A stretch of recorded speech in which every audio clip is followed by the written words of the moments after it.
Assalamualaikum. Waalaikumsalam. Bersedia.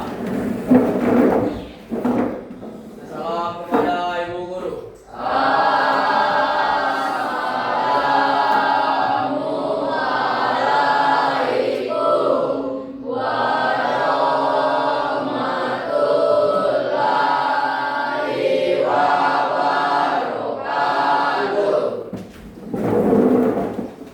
Baik, sebelum memulai pembelajaran pada hari ini, ada baiknya kita berdoa terlebih dahulu untuk meminta kelancaran.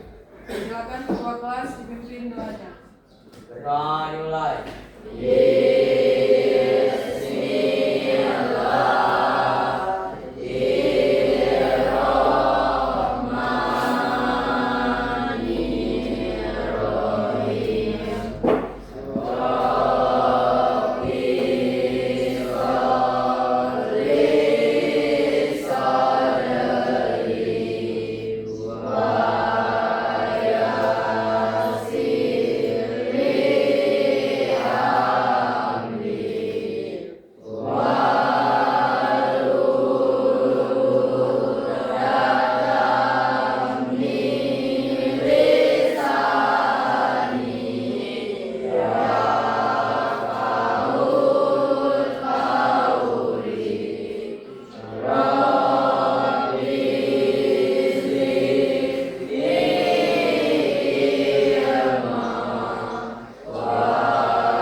Baik, sebelum apa kabar kalian hari ini? Oke, Bu absen dulu ya. Aditya, Hadir, Bu. Akram, Andri, Hadir. Bahagia Andri hari ini. Bahagia. Bahagia. Ya, alhamdulillah. Davin, Angelita, Erni, Evan, mana Evan? Evaldi, Hadir, Bu. Gempar, Hadir, Bu. Iqbal, Ijen, Hadir, Bu. Ijen bahagia Jen. Bahagia banget. Ya. Muhammad Albino, di Natasha, di Novita, Hadir. Semangat sedikit Novita. Hadir Bu. Ozil, Hadir. Rangga, Hadir. Resi, Rendra tadi ada? Belum. Ada nggak? Hadir. Oke, Rizky. Hadir, Bu. Ini sama ya, Rizky semua. Rizky Serpandin, Robiatul, Cecil, Tiara. Oke, baik, semuanya masuk dalam keadaan sehat. Oke, sekarang silakan dipimpin untuk Dirjen kita menyanyikan lagu nasional Indonesia Raya. Silakan. Silakan kalian posisi tegak.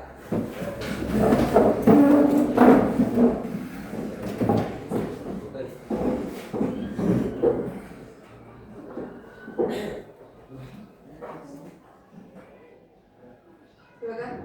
Hiduplah Indonesia Raya.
bergerak. Bisa dimulai? Bisa.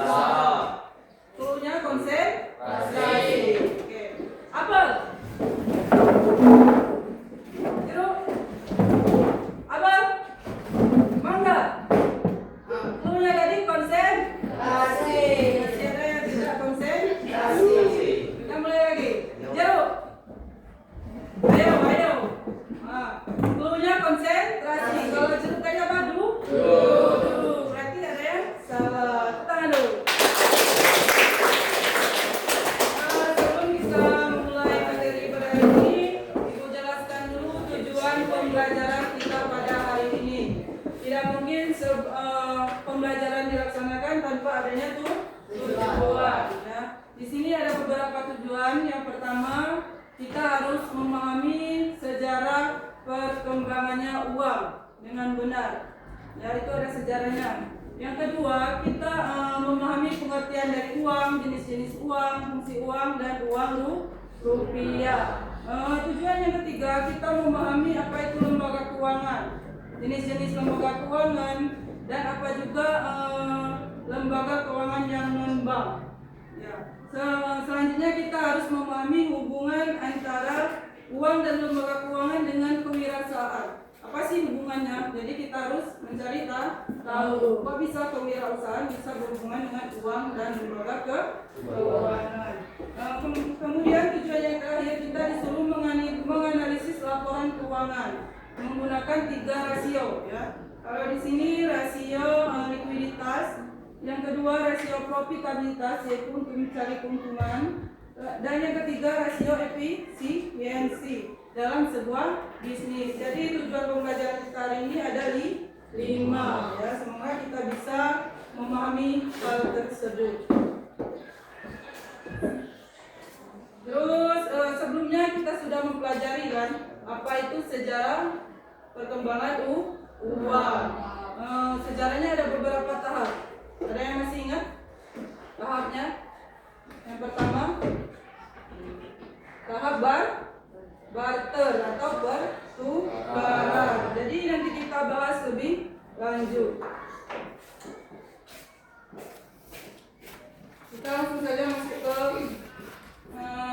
karena kelompok sudah kita tentukan, kita langsung saja masuk ke PowerPoint-nya ya, materinya. Di sini apa judulnya? Uang dan lembaga keuangan serta hubungannya dengan kewirausahaan dengan menggunakan pembelajaran berdiferensiasi proses. Apa maksud dari sini pembelajaran berdiferensiasi proses? Kita tentukan dulu kemampuan kalian batas mana. Jadi ada prosesnya seperti itu. Ada yang daya pikirnya rendah, menengah, dan cerdas. Nanti kita tentukan. Bentar ya.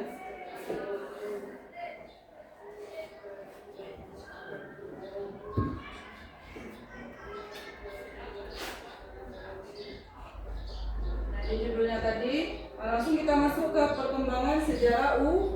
Nah, di sini sudah jelas tahapnya, ada melewati beberapa tahap. Kalau yang ibu buat 6 tahap. Yang pertama tahap barter. Apa itu tahap barter? Pertukaran. Pertukaran apa? Pertukaran barang. Jadi pada zaman dahulu belum adanya uang ya. Jadi pakai sistem ini yang pertama sekali, pertukaran barang. Nah, barang itu sesuai kebutuhan kalian. Misalnya kalian membutuhkan baju, misalnya. Kalian harus mencari teman yang memiliki baju yang kalian inginkan. Begitu juga teman kalian. Misalnya menginginkan sepatu, kalian cari teman kalian yang memiliki sepatu, sehingga kalian berdua bisa bertukar karena sesuai kebutuhan masing-masing. Baru bisa digunakan tahap ini. Harus sesuai kebutuhan masing-masing. Kalau tidak sesuai, tidak bisa menggunakan barter. Misalnya kamu ingin apa? Sepatu. Kawanmu punya baju, bisa tidak ditukar? Tidak bisa karena dia tidak memiliki sepatu yang kalian inginkan. Jadi harus sesuai kebutuhan masing-masing. Ini tahap barter. Ini kelemahannya. Dia memiliki kelemahan. Ya. Ini yang pertama, sulit menemukan orang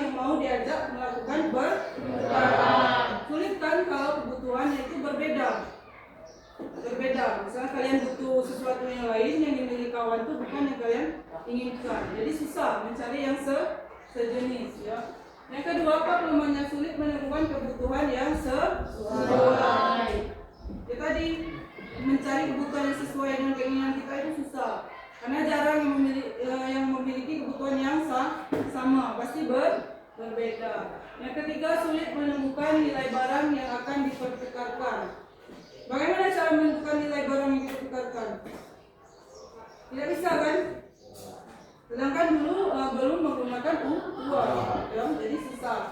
Kemudian tidak ada satuan umum yang menentukan ukuran dari satu barang itu susah. Satuan umumnya belum ada, nilai uangnya belum ada ya. Terus selanjutnya tahap uang barang. Bagaimana kalau tahap ini? Tadi kan barter barang antara barang. Kalau ini antara uang dan barang. Kalau kamu misalnya memiliki uang, bisa kamu tukarkan dengan barang yang dimiliki sama orang sesuai dengan nilainya. Misalnya nilainya 50.000, kamu keluarkan nilai uang 50.000. Nah, ini syaratnya. Syaratnya ada 2. Barang yang kamu miliki itu digemari, diterima, dibutuhkan semua orang. Jadi barang yang kamu miliki itu bisa diterima sama orang sewaktu-waktu, misalnya kalian ingin menjual kembali. Jadi kalian kepepet misalnya mau sesuatu, sedangkan kalian tidak memiliki uang itu lagi, tapi sudah ditukarkan dengan barang. Jadi barang tersebut bisa kamu jualkan kembali. Yang kedua, barang itu setiap saat dapat dipertukarkan. Jadi barang yang ditukarkan dengan uang tadi bisa suatu saat misalnya kamu butuh sesuatu, kamu bisa tukarkan kembali dengan sesuatu. Itu syaratnya dari tahap uang barang. Kemudian yang ketiga ada tahap uang logam. Bagaimana kalau yang ini? Uang logam. Tentunya kalau uang logam itu tidak mudah rusak kan? Iya kan? Ya. Jadi tahan lama atau mudah dipindah-pindah karena bentuknya kecil kan? Mudah ya kita pindah-pindah? Sangat mudah. Terus tanpa mengurangi nilai satu uang logam itu, walaupun kita pindah-pindahkan. Ya. Ini mudah disimpan, jumlahnya terbatas dan disenangi umum. Nah biasanya bahannya dari sini, emas, perak, perunggu, tembaga dan aluminium. Ya. Mungkin kini tidak berlaku lagi uang ini kan, tapi pada saat itu ini sangat berharga. Ya, barang untuk pembuatannya saja kita susah mendapatkan karena dari emas kan, emas, perunggu, tembaga dan aluminium. Ya. Kemudian selanjutnya ini kelemahan uang logam. Nah, uang logam juga ada kelemahannya. Apa baik? Nih, yang pertama memerlukan tempat penyimpanan yang besar. Kalau dalam jumlah banyak, karena berat. Ya, jadi perlu tempat yang besar. Yang kedua, sulit membawa dalam jumlah banyak. Bayangkan aja kalau uang logam gak punya banyak. Jangan membawa berat, ya. Terus yang ketiga, sulit menambah jumlahnya. Kenapa sulit menambah jumlahnya? Karena pembuatannya tadi kan dari emas, perak, sulit tak? Sulit ya. Yang ketiga, yang keempat, persediaan emas dan perak terbatas. Sampai sekarang kan emas masih melonjak ya.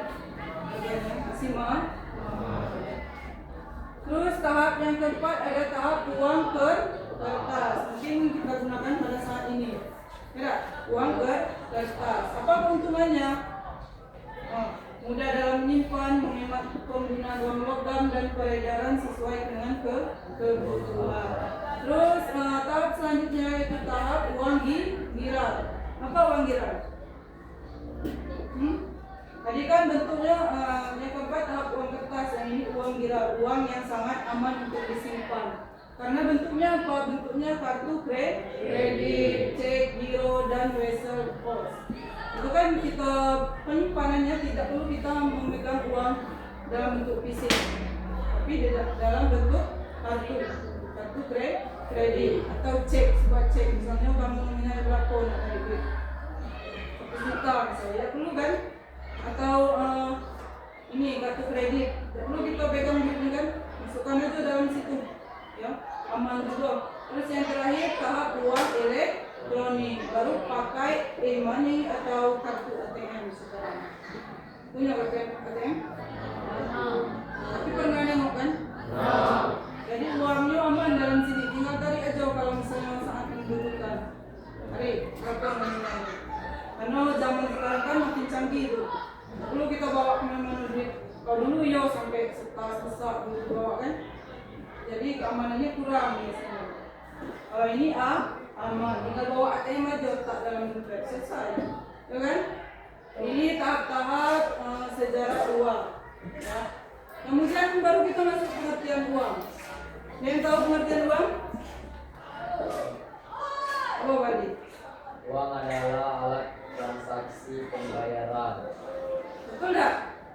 Betul. Tapi kita lihat dulu ini ada menurut beberapa ahli. Yang pertama menurut Robertson, uang adalah suatu yang umum diterima untuk pembayaran. Pembayaran bank barang. Sedangkan yang kedua menurut Thomas, uang adalah suatu yang diterima untuk masih alat pembayaran. Bisa kita simpulkan di sini sudah pasti untuk alat pembayaran yang sah, ya, yang sah untuk mempermudah pertukaran. Jika kamu memiliki uang, itu bisa kamu tukarkan dengan barang dan sah menjadi milik kamu, ya. Itu pengertian dari uang.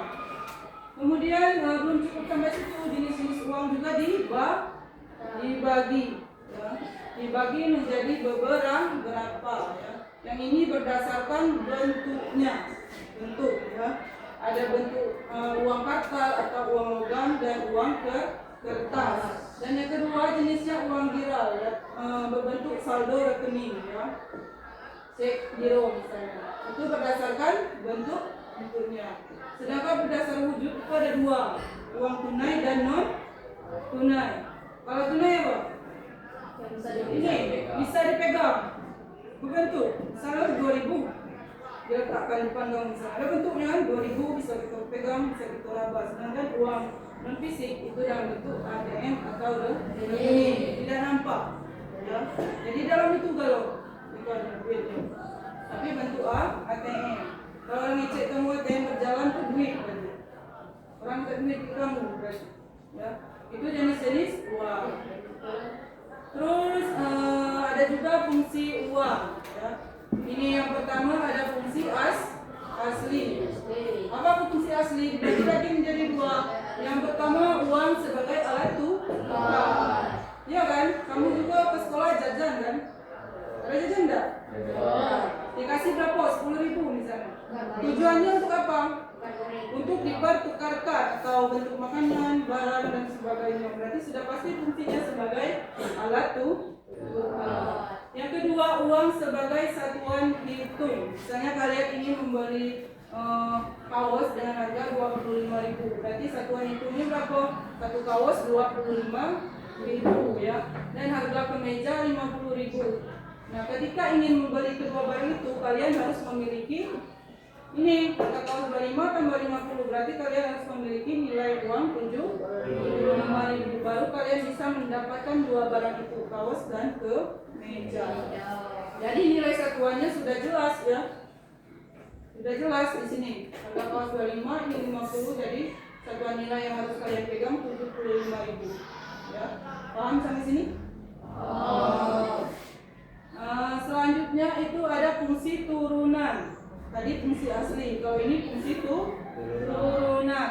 Ini ada beberapa, ada 4. Ini kalian bisa baca sendiri. Yang pertama uang sebagai penunjuk harga. Sudah pasti kan? Uang sebagai penunjuk harga suatu barang. Misalnya harganya 100.000, bayar 100.000, ya kan? Ya. Yang kedua uang sebagai alat pembayaran. Kalau kalian ngambil suatu barang, mungkin kalian tidak tukarkan sama duit kan? Harus ditukar sesuai harga barang yang kalian ambil, ya. Terus yang ketiga, uang sebagai alat penyimpanan atau menabung. Mungkin yang ini sudah kalian terapkan dalam kehidupan kan? Benar? Ada kan yang menabung? Mungkin sisihkan 2.000 belanjanya seharian.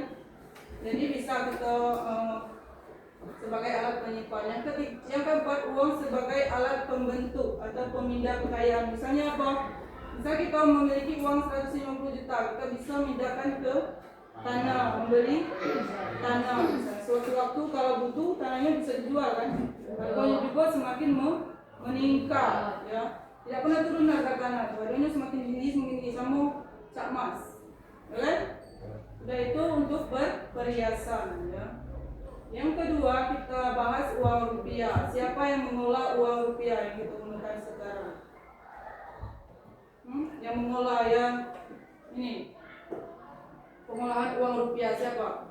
Bank Indonesia. Itulah yang kita gunakan setiap hari ya.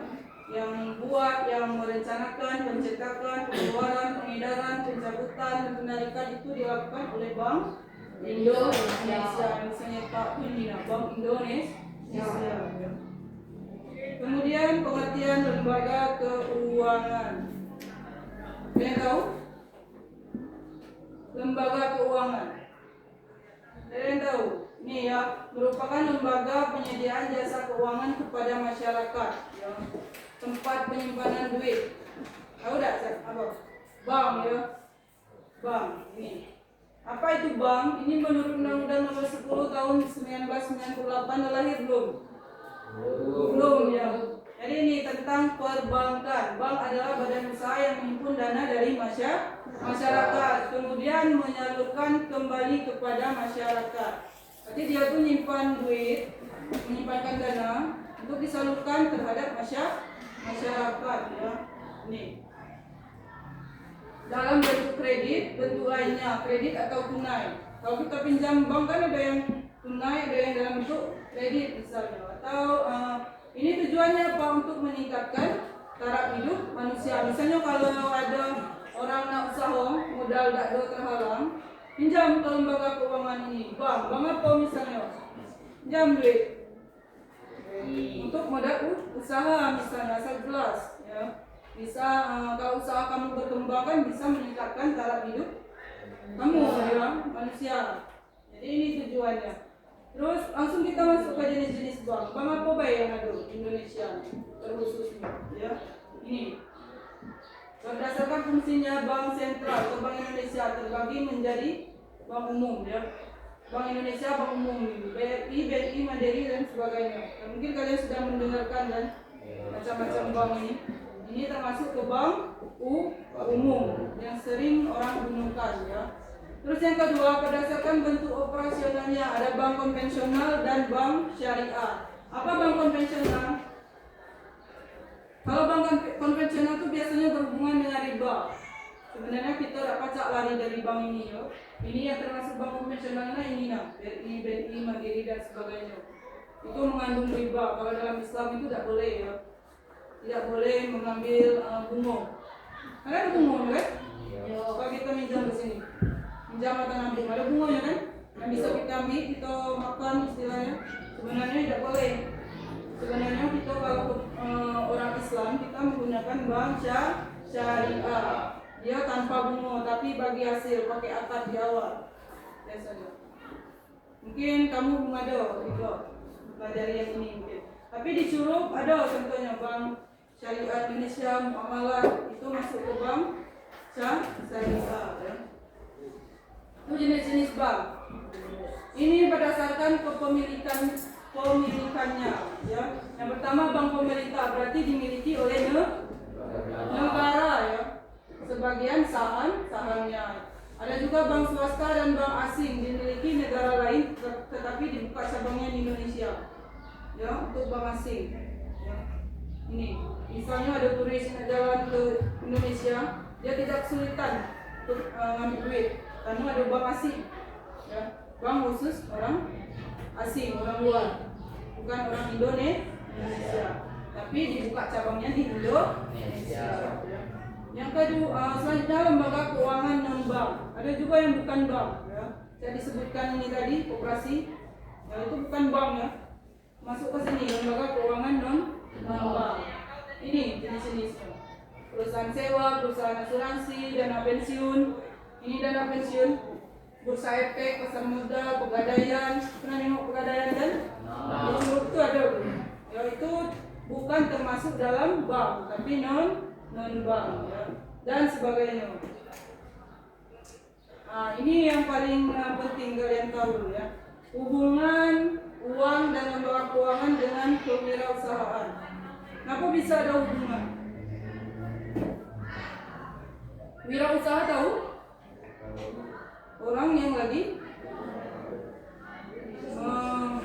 apa? Membuat suatu bisnis. Apa hubungannya dengan uang, lembaga keuangan? Ini hubungannya yang pertama ya. Sebagai pengelolaan keuangan, di mana kewirausahaan atau bisnis memerlukan pengelolaan uang. Mungkin tidak ada modal kan? Kalau kita nak bikin usaha harus ada modal atau pengelolaan uang yang efektif untuk operasional. Operasional itu biar bisa berjalan usahanya. Ya. Kemudian investasi dan menghadapi resiko keuangan. Ini hubungannya dengan kewirausahaan. Yang kedua, sumber dana. Nah, sumber dana ini dapat diperoleh dari modal sendiri. Kalau misalnya punya modal dewe, boleh. Berarti kewirausahaan sangat berhubungan kan? Ini sebagai sumber dana. Yang ini hubungan lembaga keuangan dengan kewirausahaan, baru ke lembaganya. Hubungan wirausaha ke lembaga keuangan. Yang pertama sebagai akses ke dana. Lembaga keuangan seperti bank menyediakan kredit pinjaman bagi pelaku usaha. Berhubungan tidak antara orang yang nak usaha sama lembaga keuangan? Berhubungan kan, karena dia ingin meminjam duit sama bank kan, untuk dimodalkan ke usahanya. Ya. Yang kedua, layanan keuangan, di mana lembaga keuangan menawarkan layanan seperti pengelolaan rekening. Ya. Terus apalagi pembayaran dan produk keuangan yang membantu kewirausahaan atau bisnis dalam mengelola uang. Intinya uang itu sangat berpengaruh terhadap kewirausahaan atau pengusaha bisnis ya. Sangat. Kalau tidak ada uang mungkin bisnisnya tidak berjalan. Ya. Yang ketiga ada pengelolaan resiko. Apa yang dimaksud dengan ini? Dapat membantu kewirausahaan atau bisnis mengelola resiko keuangan. Misal keuangan kamu pas-pasan atau kurang, jadi bisa dibantu sama lembaga keuangan ini. Tinggal kamu pilih nak bank yang mana, nak pinjam yang mana, ya. Atau bank meminjam ke bank syariah atau bank konvensional. Jadi kalian pilih. Resikonya ada masing-masing, ya. Terus selanjutnya ini kesimpulan, ya.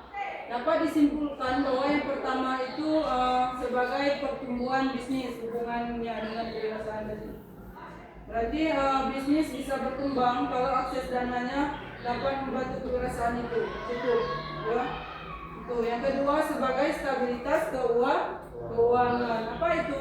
Pengelolaan uang yang efektif dengan bantuan keuangan meningkatkan stabilitas keuangan kewirausahaan atau bisnis. Yang tadi dikatakan, ya, meningkatkan stabilitas keuangan kewirausahaan. Yang ketiga, pengambilan keputusan.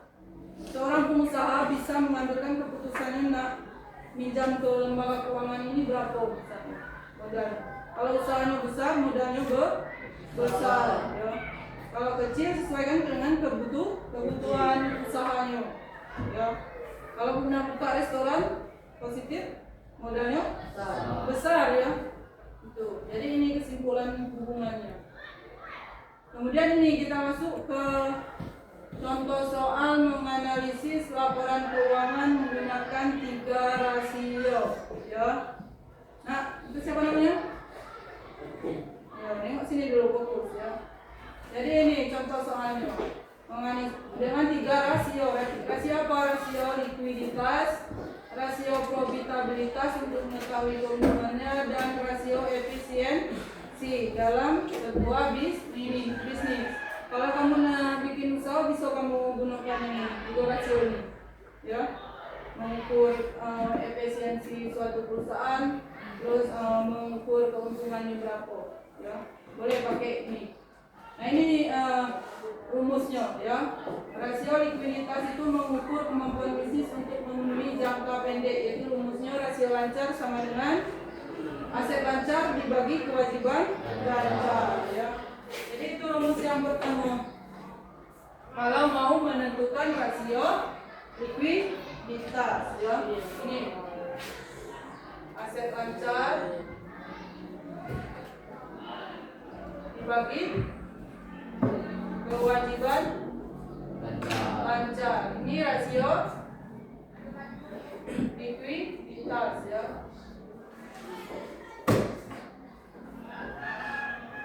Yang kedua, bagaimana rumusnya? Ini profitabilitas, keuntungan. Profit itu laba atau keuntungan. Itu mengukur kemampuan bisnis untuk menghasilkan laba. Rumusnya bagaimana ini ya? Margin ini keuntungan yang didapat. Berarti ini rasio apa? Rasio profitabilitas.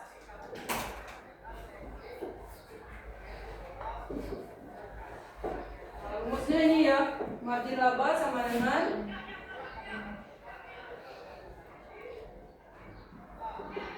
apa ini? Laba dibagi pendapatan ya.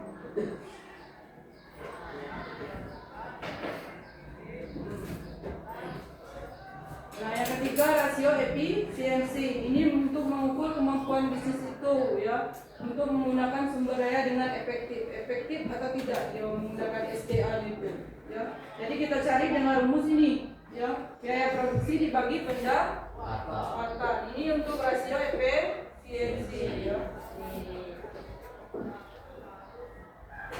Nih, rasio biaya produksi sama dengan biaya produksi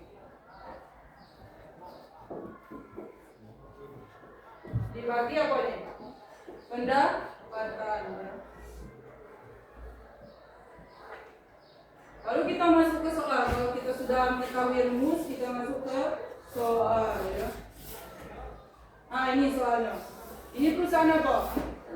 Perusahaan kerajinan tangan cantik. Berarti berbagai macam-macam kerajinan yang dijual ya. Asal kerajinan tangan. Misalnya guci, mainan kuci dan sebagainya ya. Jadi dia web perusahaan itu dengan pendapatan yang didapat berapa? 100 juta, bukan 100.000. Siapa yang menyebutkan? Kalau nolnya ada berapa ini? 7 berapa? 100 juta. 8 ya. Yang kedua biaya produksinya berapa? 60 juta. Ya, laba yang didapat adalah 40 juta. Ini biayanya 60 juta. Ya, pendapatannya 100 juta. Jadi laba yang dimiliki 40 juta keuntungannya. Ya. Terus hasil lancarnya 150 juta, kewajiban lancarnya 50 juta. Ya. Ini soalnya. Terus bagaimana kita mencarinya? Dengan rumus yang tadi. Ya. Ini rasio likuiditas, ini tadi. Rasio likuiditas, rasio lancar sama dengan aset lancar dibagi kewajiban lancar. Mana aset lancar di sini? Ini kan? Yo, kita masukkan ke sini ke rumus. Jadi 150 juta. Terus dibagi sama kewajiban lancar gitu. Mana kewajiban lancar di sini? Ini ya. 50 juta. Jadi hasil dari rasio likuiditas yang kita hitung adalah 3 ya. Kemudian yang kedua rasio profitabilitas untuk menentukan keuntungan tadi. Ini margin laba sama dengan ini laba dibagi pendapatan. Labanya berapa? 40 juta. Kan di sini 40 juta dibagi dengan pendapatan. Pendapatannya berapa? 100 juta. Jadi keuntungan yang bisa kita dapat dari perusahaan ini adalah 40% ya. Paham kan di sini? Lalu laba untuk mengukur rasio efisiensi. Efektif tidak perusahaannya. Nah, kita ukur ini rasio biaya produksi sama dengan biaya produksi dibagi pendapatan. Nah, biaya produksinya berapa? 60 juta dibagi dengan pendapatan. Pendapatannya 100 juta. Jadi 60 juta dibagi 100 juta dapatnya 60% rasio efisiensinya. Ya. Ayo, paham enggak? Paham ya. Jadi kesimpulannya ini, ya, kesimpulan dari perusahaan tadi itu adalah kerajinan tangan cantik memiliki likuiditas yang baik, ya, sebesar 3 Terus keuntungannya 40%, biaya produksinya masih cukup tinggi yaitu 60%, ya. Itu paham sampai sini? Paham. Ya, kalau paham, kita tes semangat dulu. Kita ice breaking lagi. Mungkin otaknya masih fokus, masih pusing mungkin kan. Kita ice breaking dulu ya. Kita mainnya tepuk fokus ya. Kalau ibu mau melihat tepuknya 3 kali. Kalau ibu bilang mendengar tepuk tangannya 4 kali. Kalau ibu bilang mengingat tepuk tangan 5 kali. Kita mulai ya. Dulunya konsentrasi.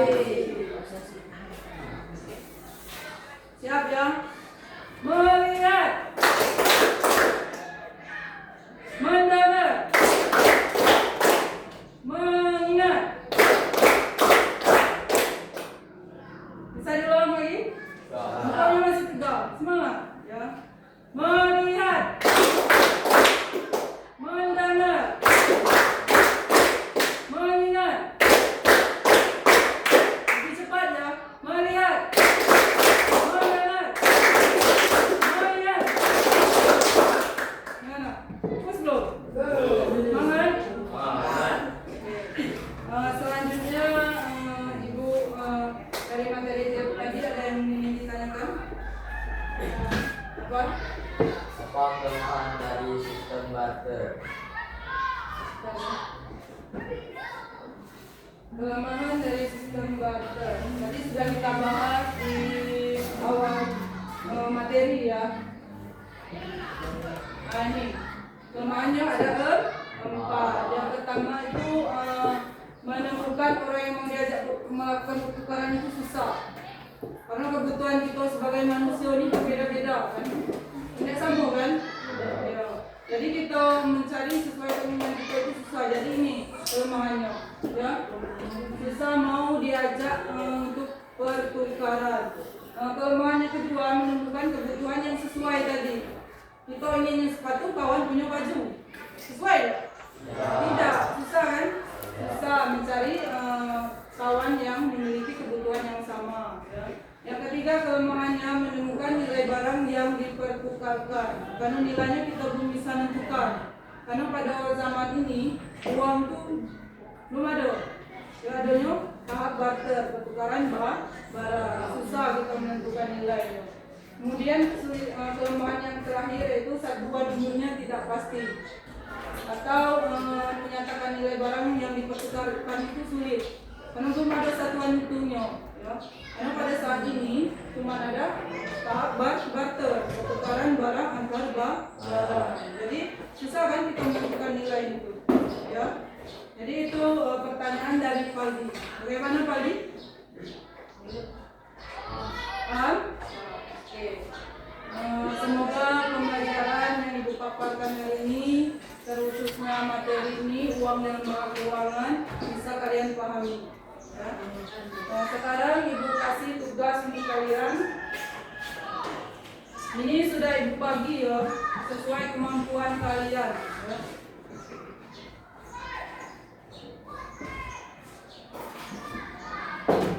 Kemampuan kalian lihat dulu soal itu. Ya.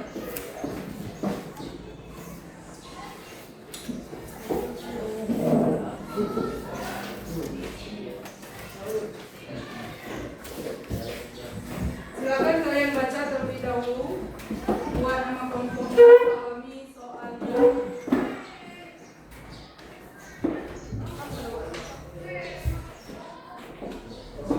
Silakan nama kelompoknya dibuat dulu.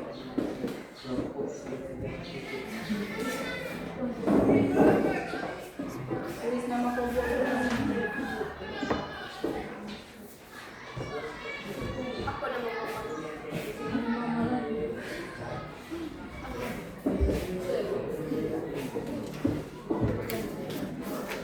Tulis dulu dong kelompoknya.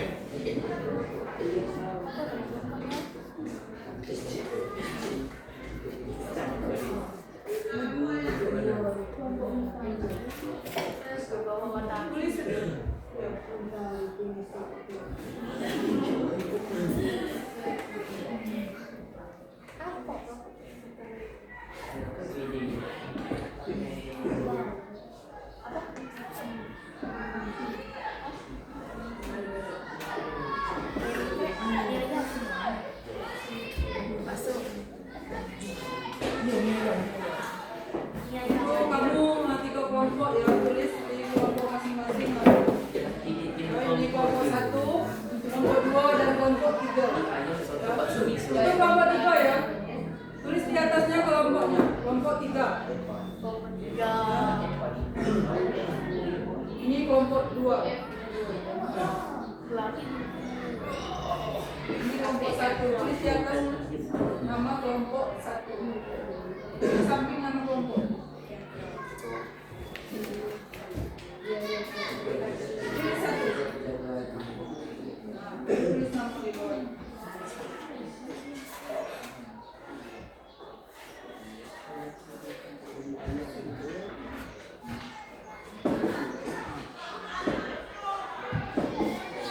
Sudah ditulis nama kelompok? Sudah, kalau sudah pahami soalnya silakan dibaca terlebih dahulu.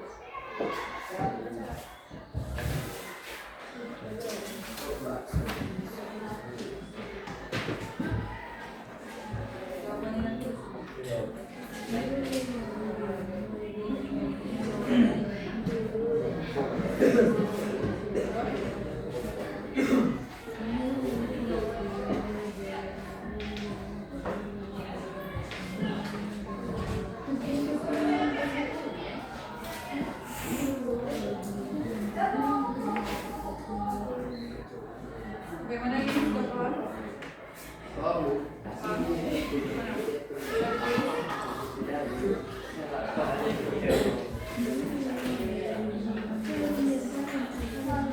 Sudah selesai pahami semua? Sudah? Kalau sudah silakan kerjakan lembar kerjanya sesuai soal yang ibu buatkan. Silakan dikerjakan.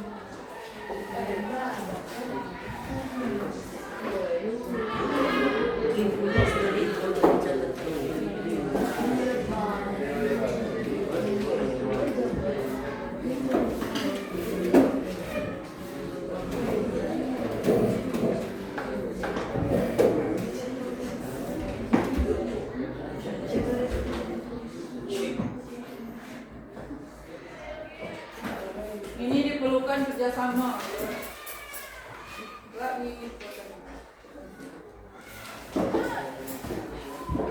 Yang lain bantu kawan. Ada yang susah silakan ditanyakan.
periksa kembali jawaban yang kalian isi.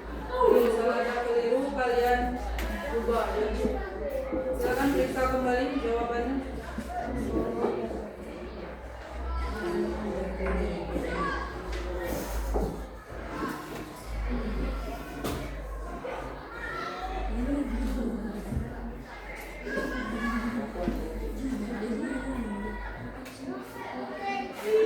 Sudah diperiksa?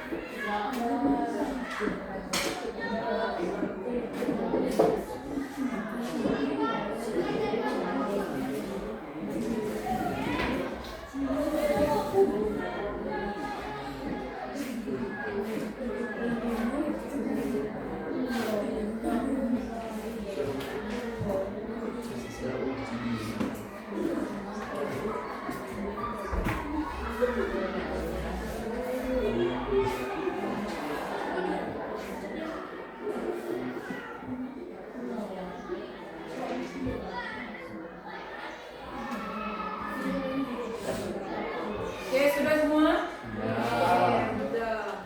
Oke, sekarang Ibu minta perwakilan satu kelompok untuk mempresentasikan hasil lembar kerjanya. Silakan. Kelompok 1.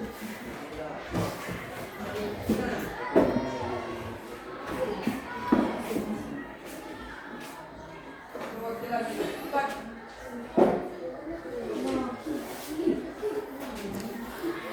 Atau baik, kita dengar hasil kerja kawannya. Silakan.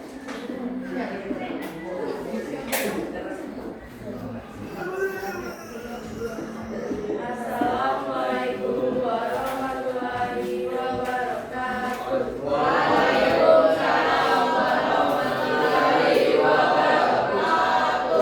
Kami akan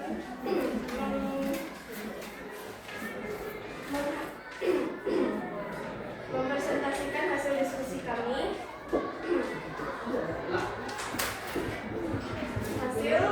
Hasil RKPD menggunakan laporan keuangan menggunakan rasio likuiditas, rasio profitabilitas, dan rasio efisiensi dalam sebuah bisnis di lembar LKPD soal yang akan dibacakan oleh Angel.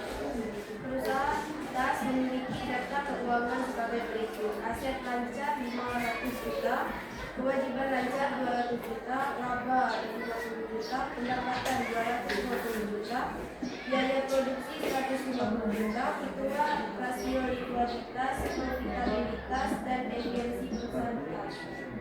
Jawaban rasio likuiditas. Rasio lancar sama dengan 150 juta dibagi 50 juta sama dengan 3. Rasio profitabilitas, margin laba 20 juta dibagi 1 juta sama dengan 20% keuntungan. Rasio efisiensi, rasio biaya produksi sama dengan 60 juta dibagi 100 juta sama dengan 60%. Bagaimana yang lain sudah jelas? Sudah. Ada yang ingin ditanyakan? Ya, apa agak keuntungan? Oke, jadi dia mungkin belum jelas labanya tadi dapat berapa? Laba keuntungan sebanyak 20%. 20% yang didapat. Bagaimana sudah jelas? Jelas. Oke. Baiklah, hasil diskusi kami akhiri. Wassalamualaikum warahmatullahi wabarakatuh.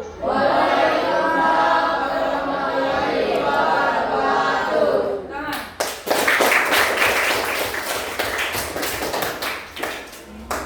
Jadi mungkin jawaban kelompok lain yang belum maju masih kurang tepat. Tidak apa-apa. Namanya kita belajar. Harus melewati proses salah dulu baru benar. Oke. Baik, gua akan menilai hasil KPD kalian pada hari ini. Silakan dikumpulkan.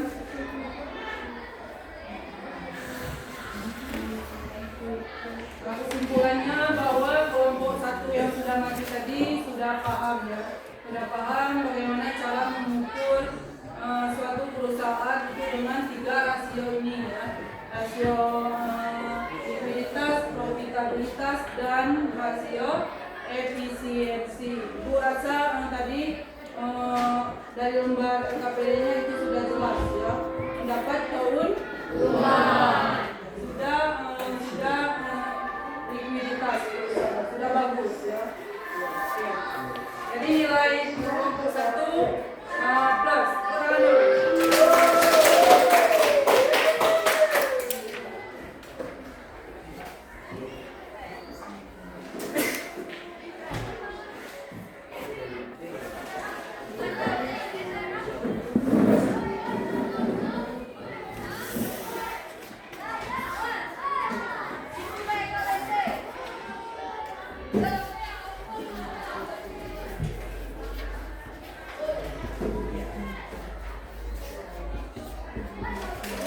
Silakan yang belum tepat jawabannya tadi silakan diulang dulu ya, diulang dulu supaya jawabannya benar.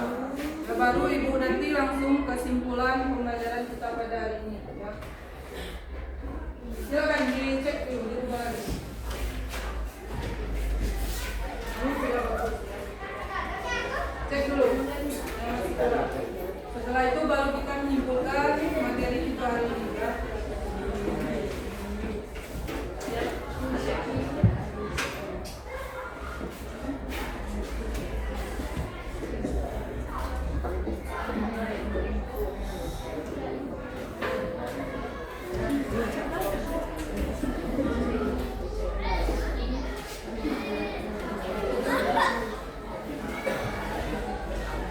Silakan dilihat kembali, dirubah jawaban yang masih salah.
Sudah dirubah? Sekarang kumpulkan lagi.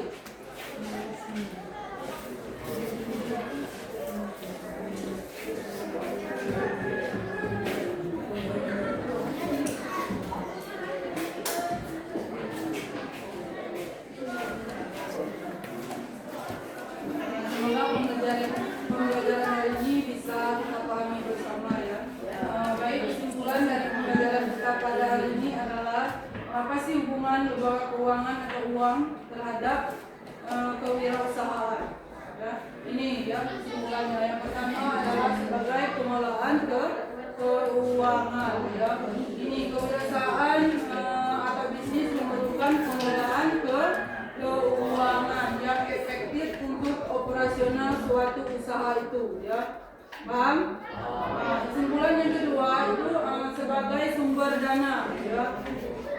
Sumber dana uang dapat diperoleh dari modal sendiri, pinjaman lembaga keuangan atau investasi dari investor untuk mendukung kegiatan bisnis. Berarti peran lembaga keuangan ini sebagai sumber dana. Ya. Kemudian kesimpulan selanjutnya yaitu akses ke dana. Bagaimana maksudnya ini? Akses ke dana. Lembaga keuangan seperti bank menyediakan kredit atau pinjaman bank. Berarti lembaga keuangan ini sebagai menyediakan kredit atau pinjaman untuk customer atau yang ingin minjam atau masyarakat yang memerlukan dana untuk usaha mereka. Ya. Yang kedua, layanan keuangan. Lembaga keuangan menawarkan layanan seperti pengolahan rekening. Ya. Berarti layanan keuangan ini menawarkan layanan ya untuk kita, yaitu pengolahan rekening. Ya. Kemudian pembayaran produk keuangan lainnya yang membantu kewirausahaan atau bisnis dalam mengelola uang. Berarti dia berperan sebagai menawarkan layanan itu, pinjaman itu. Ya. Tuh. Yang ketiga, pengelolaan risiko. Berarti lembaga keuangan dapat membantu kewirausahaan atau bisnis mengelola risiko keuangan melalui produk. Ya. Apa saja produknya? Ini asuransi atau hedging. Ini kesimpulan dari pembelajaran kita hari ini. Bagaimana, sudah memahami? Oke. Selanjutnya kita refleksi dulu. Bagaimana pembelajaran kita hari ini? Ya. Itu ada refleksi ibu sendiri dan refleksi untuk kalian. Ya. Bagaimana pembelajaran hari ini? Apakah sudah paham atau belum? Kalian tulis di kertas yang ibu bagikan ya. Tulis refleksi siswanya. Ya.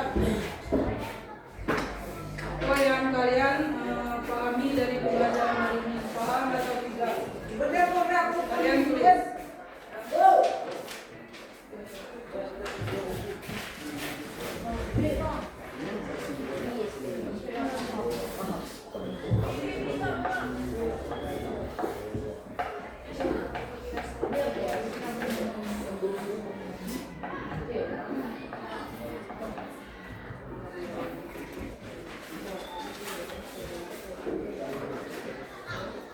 Kalian utarakan bagaimana proses pembelajaran kita. Silakan. Apakah kalian sudah paham atau belum?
Jangan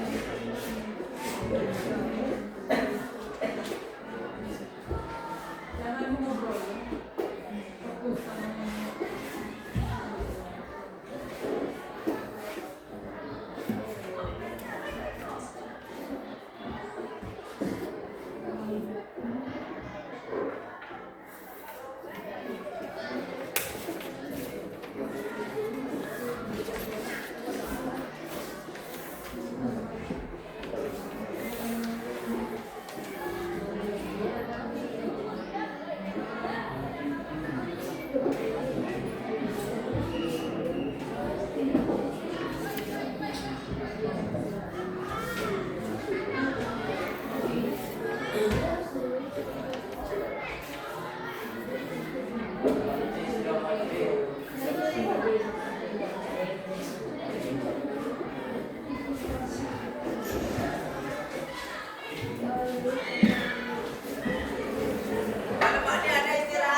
Fokus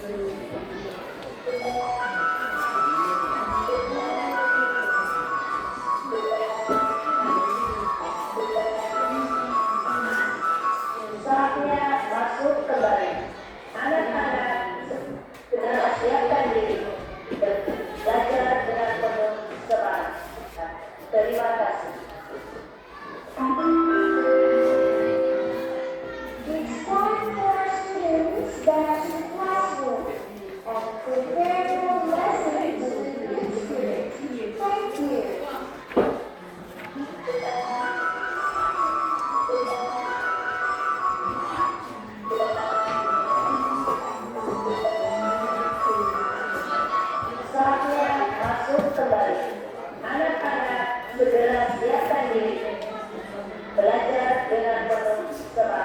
Terima kasih.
dengan kewirausahaan.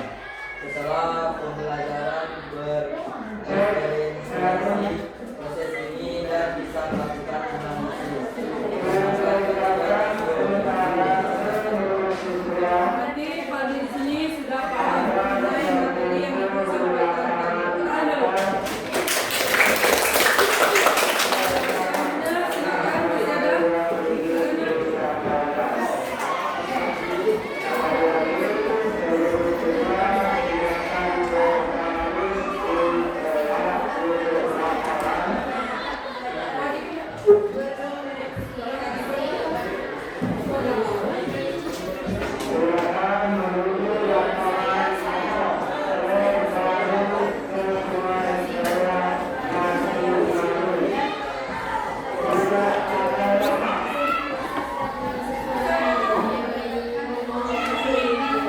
Berarti sudah paham bisa meningkatkan pemahaman teman kita. Halo. Adapun evaluasi untuk ibu sendiri, ibu merasa harus mengevaluasi lagi strategi pembelajaran yang digunakan pada hari ini. Mungkin masih banyak kekurangan dan sebagainya. Untuk kedepannya, ibu lebih mengevaluasi lagi strategi yang lain supaya kalian lebih paham. Jadi untuk hari ini kita tes semangat lagi, ya. Kita IDK, ya. Kalau ibu bilang dapat dulu, kalian tepuk tangan 3 kali. Coba dulu 3 kali. Nah, kalau ibu bilang berkemas, tepuk tangan 3 kali.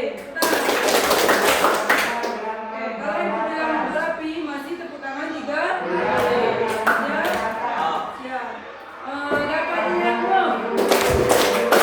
Berkemas. Berapi. Bisa? Bisa. Dapat yang belum? Berkemas. Berapi. Oke, semoga bermanfaat pembelajaran kita hari ini bisa diterapkan dalam kehidupan kalian ke depannya.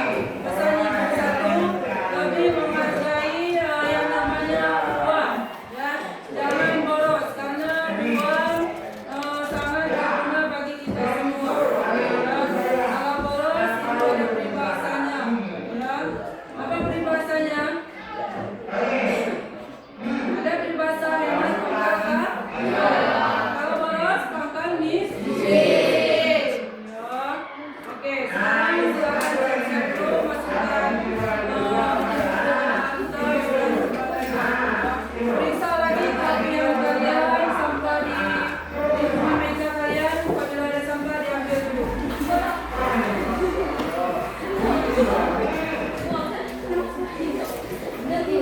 Silakan cek kelebihan kalian dulu. Kalau ada baju keluar silakan masuk dalam. Tidak usah ibu nak. Cek dulu kelebihan dulu.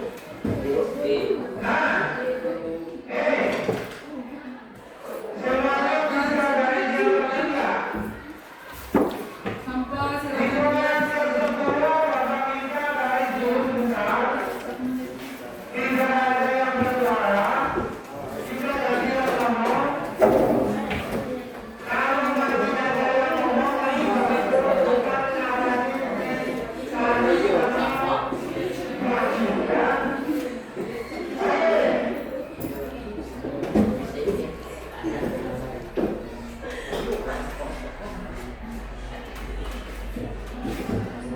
Udah dicek kerapihan? Sudah bersih? Untuk kedepannya silakan kalian tulis dulu di bukunya PR pekerjaan di rumah. Silakan ditulis dulu. Karena setelah dilakukan selamanya satu tugas. Jadi jangan dilakukan. Oke. Tugasnya kalian buat satu bisnis, ya. Rancangkan satu bisnis. Bisnis apa baik, ya?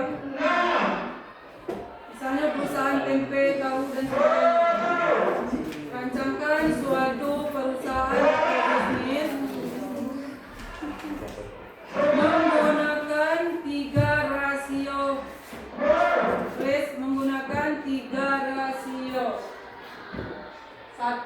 Rasio likuiditas.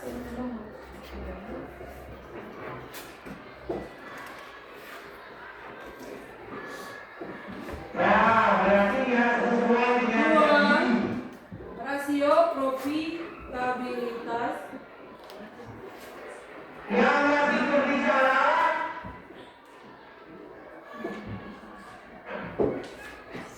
Ya.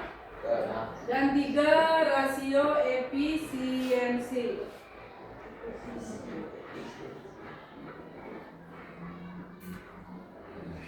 Jadi kalian tentukan menggunakan ketiga rumus itu ya. Yang kedua,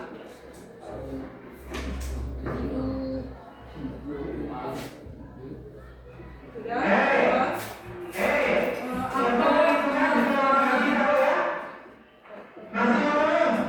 apa manfaat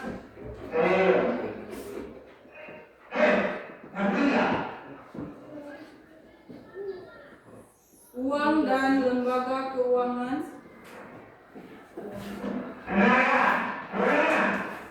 Uang dan lembaga keuangan.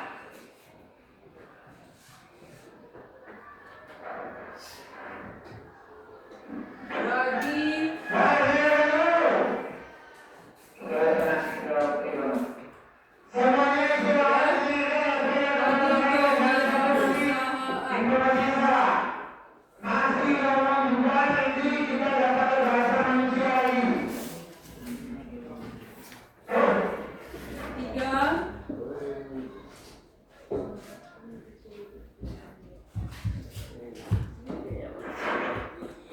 jelaskan atau sebutkan.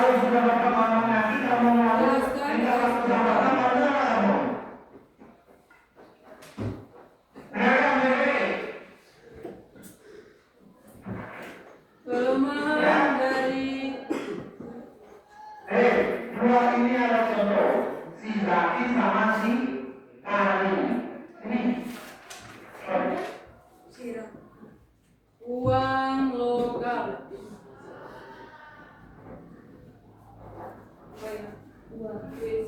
Uang logam. Berapa lagi? 4. Jelaskan fungsi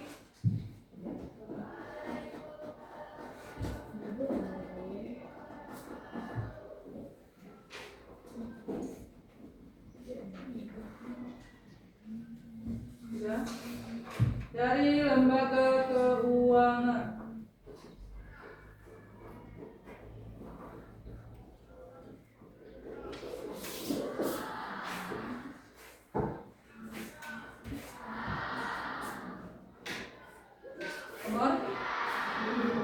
Nomor 5, sebutkan jenis-jenis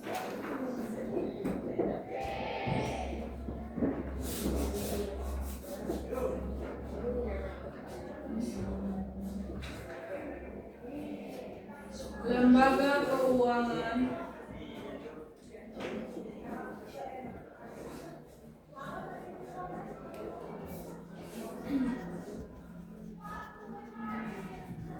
Dan lembaga non-bank.